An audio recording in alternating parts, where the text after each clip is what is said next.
ایک چھوٹے سے گاؤں میں ایک نیک دل میاں بیوی رہتے تھے جو اپنی زندگی دعا، نیکی اور خدمت میں گزارتے تھے۔ ان کی سادگی اور ایمانداری کی وجہ سے گاؤں میں سب ان کی عزت کرتے تھے۔ ایک دن شوہر اچانک شدید بیمار پڑ گیا۔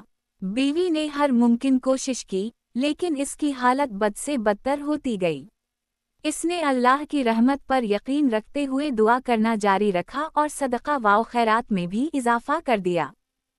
پریشان ہو کر وہ گاؤں کے ایک بزرگ کے پاس گئی، جس نے اسے صبر کی تلقین کی اور کہا کہ آزمائشیں اللہ کی طرف سے ہوتی ہیں، جو صبر اور ایمان والوں کو نوازتا ہے۔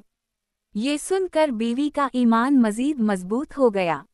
اسی رات، بیوی نے ایک خواب دیکھا جس میں اسے بتایا گیا کہ اس کا شوہر آزمائش میں ہے، اور اگر وہ صبر اور دعا جاری رکھے تو اللہ کی رحمت نازل ہوگی۔ اگلی صبح اس نے خواب اپنے شوہر سے شیئر کیا، جس سے اس کے دل کو تسلی ملی، اور دونوں نے مزید اخلاص کے ساتھ دعا کرنا شروع کر دی۔ چند دن بعد، حیرت انگیز طور پر شوہر کی طبیعت بہتر ہونے لگی۔ گاؤں کے لوگ حیران تھے کہ جو بیماری لاعلاج لگ رہی تھی، وہ کس طرح ختم ہو گئی۔ سب نے اس جوڑے کے صبر، دعا اور اللہ پر بھروسے کو اس معجزے کی وجہ سمجھا۔ شوہر نے اپنی صحتیابی کے بعد اپنی زندگی گاؤں کے لوگوں کی مدد کے لیے وقف کر دی۔ وہ اپنی کہانی سناتے اور دوسروں کو بھی صبر اور ایمان کی تلقین کرتے۔